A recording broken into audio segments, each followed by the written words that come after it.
Hello Palace fans and welcome back to Journey to the Champo. Today we're playing Rapid Vienna at home in the Europa League. Let's see if we can get 3 points from this game. Daniel Marlin gets us underway and it's looking positive from the lads with their early demeanour in the game. We start really well here as Pulisic gets in down the line, cuts it inside to Mo. Mo plays it to Modric. Modric plays it to Zielinski. And Zielinski has the worst finish we've ever seen from a player. We go from the worst finish to the worst touch here and it comes from the Ballon d'Or winner Luka Modric. He took the touch and just ran away from the ball. What was that? Upamecano proves that he is one scary fucker as he runs over to the player and he runs off the pitch without him even going near. I wouldn't want to go near the guy either, to be honest. I've smelt him in the changing rooms. That is one of the driest first halves of football I've seen in a while though. And that does bring us to half time there at 0-0. Let's hope there's more in the second half for us to get our teeth into. The opposition do get us underway for the second half and let's just hope there's more to come. Starts off quite well. Adama gives us one of the most flamboyant dives you'll ever see, but he does get the foul and the advantage and their lad does eventually get booked for it. We do finally make a breakthrough in this game now as Adama gets in down the line, as he does so many times, plays it to Modric and Modric slots it past the keeper. Lovely little finish from the old man. Now here's something we don't see too much of from this team. Lovely bit of link-up play. Zielinski gets the ball. He plays it into Modric. Modric sees Marlon make the move and he slots that into the bottom corner. The elegance was unreal and he runs off to those Palace fans. That was also the most meaningful moment of the last few minutes of the game and that does bring us to full time for 2-0 win. And we are now firmly top of the group. Let's see what the manager's got to say about that. Hello.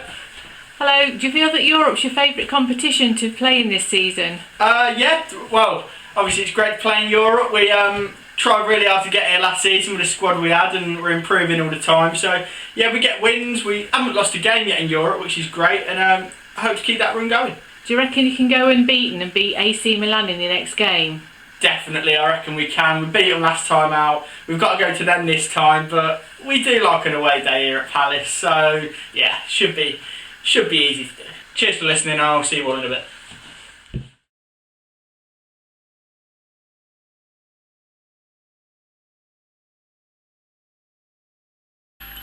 Are you right? Yeah, I just heard you want to invest some money into a club. Is that right? Yeah, obviously. How much? Far. Hello people, it's Simon here, and obviously we are now into December, so that means we look forward to January because we like to look forward at this club, and that means a transfer window. So I'm going to be going over our current youth squad and the transfers we're looking to bring in January, and some potentials that probably won't come in because I'm a bit fucking useless. Just a side note, if it looks like I'm sweating, it's probably because I am, because this room is fucking boiling. We haven't put the aircon on this year because we're a bit broke from the transfers from last season. So, first player in the youth academy is an absolute gem, Kingsley Offiah, or Offiah. He didn't speak that good English, so I can't actually ask him how to say his name, so that's a bit of an issue, but he's looking to be an absolute world-class player. He's not got the best overall at the minute, but we see something special in the lad. Our next player, once again, I ain't got a clue how to say his name. If you could say that, please leave me a little how to say it in the comment section, because I'll give it a go. Alex Conceição. That's how I'm going with it, and that's what we're sticking with. He's a centre-back, he's from Brazil, and he's looking like a good little talent. Not quite as good as Kingsley, but still, 83 to 89 potential. We will take that all day at Palace. Player number 3, Fabio Ribeiro.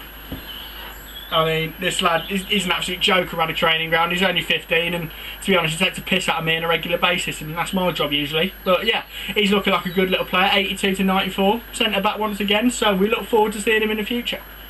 Got our own little B-Tech Bruno Fernandes here. He's called Breno Fernandes and he's a goalkeeper. He's 80 to 94 potential, so it could go either way with this one, and he's trying to convince us he's 15. He's not 15, look at that face.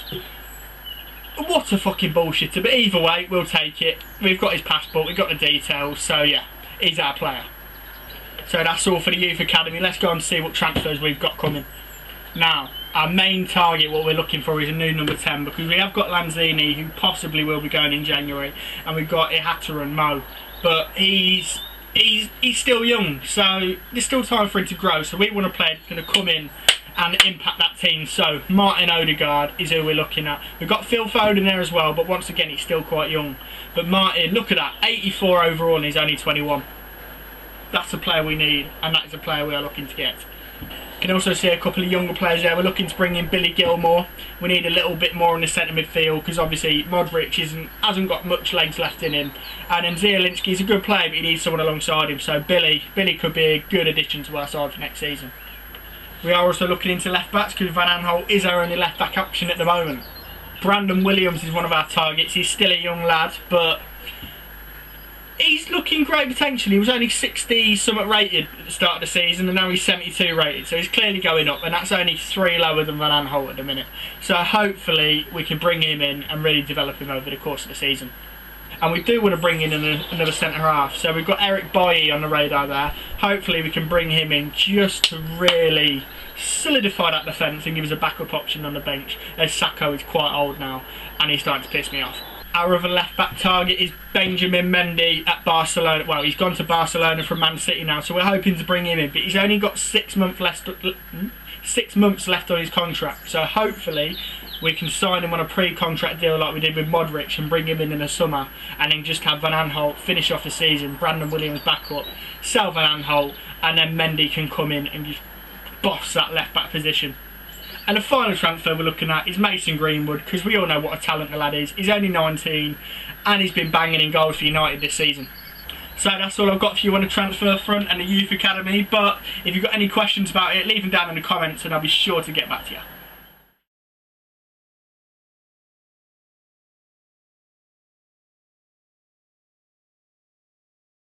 Hello once again, you beautiful boys and girls. Welcome back to Sadhurst Park. The weather's shite, let's hope the football's not, and we'll get underway. Sorloth does get start over Marlon today, which is a very interesting decision from the manager.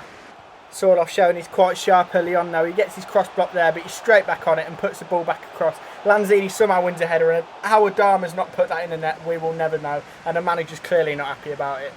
Once again though, Sorloth's right on the ball. He makes a lovely little run, little touch, holds off the defender and slots into the corner. So was this decision from the manager right all along? He celebrates in front of those fans, and that is his first league goal of the season. Sorloth's got 1 goal though, and he thinks he can piss about now. Why has he not put this in the net? What is that for a header? The man's 6'4". Fucking hell. That miss does actually bring us to the halfway point in the game as well. 1-0 up at half time, not a bad result. Not a great start to the second half as Aguero plays in De Bruyne, and whoever that is just didn't tackle him, and De Bruyne runs off and celebrates in front of those Palace fans. He did get a few coins lobbed at him. We love to see that. Sorloth is absolutely taking the piss now. Adama crosses it in again and didn't even go for the ball that time. That was fucking atrocious. You know what that means?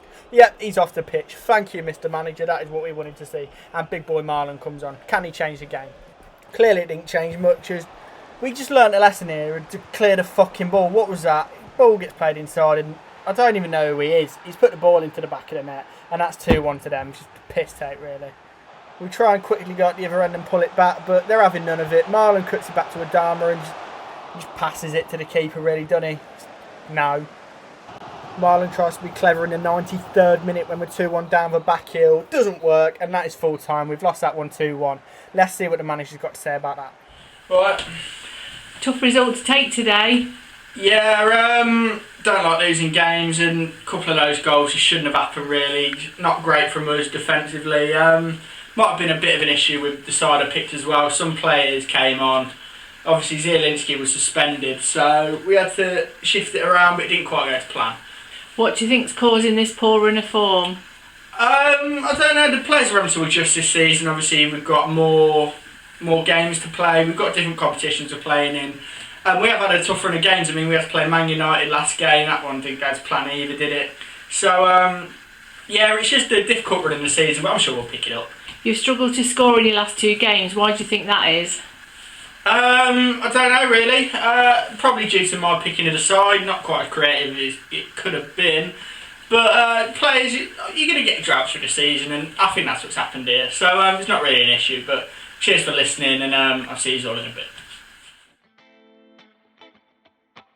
Hello everyone, welcome back to the Manager's Roundup with me, John. I'll be taking you over that episode and what we've got to come in the next few days and weeks. Obviously we've got that win against Sporting in the first game of the episode, and that means we only need a draw against AC Milan now to go through top of the group, because Milan are 3 points behind us, and they've got a better goal difference. So I did do the maths wrong once again there. I'm getting pretty shit at the maths and I'm sorry, but I'll try to pick it up as we go along. The league was a bit of a rocky road that episode as well, beating Spurs 6-2. That was a massive win for us. Didn't put it in the episode though because 8 goals, you don't really want to just be sitting there watching goals all game, do you? Nothing else really happened in the game. We then lost 4-0 to United, which was, they were fucking good. They were very good. We were crap, but they were very good. And then we went on to lose to Man City 2-1. That was hard to take because both goals could have been avoided, and to be honest, we were all over them all game. So yeah, not the best time in the league, but we've got to take the positives like that big win against Spurs, but we move on. Simon gave you an update on the transfer targets as well and the youth players. Got some very promising youth players there, and we'll be seeing them in the next few maybe months, but probably next season, and they should really push us on to that Champions League title that we want. We've also had that big investment come in from an unknown source, so that is very good news for us, and that does mean we can buy the players that we want in the January transfer window and really go for that Champions League place and that Europa League title. As for the next few weeks, that's how it's looking. We've got AC Milan in the Europa League. That's the final game of the Europa League group stage. Then we go away to Villa. Then we've got Man City in the Cup. Hopefully we could beat them this time round. And then we've got Brighton in the league. So that's how it's looking for the next few weeks. And we'll give you an update next episode. So yeah, that's how it went this episode. That's how it's looking for the next episode. And I've been John. Thank you for listening. Goodbye.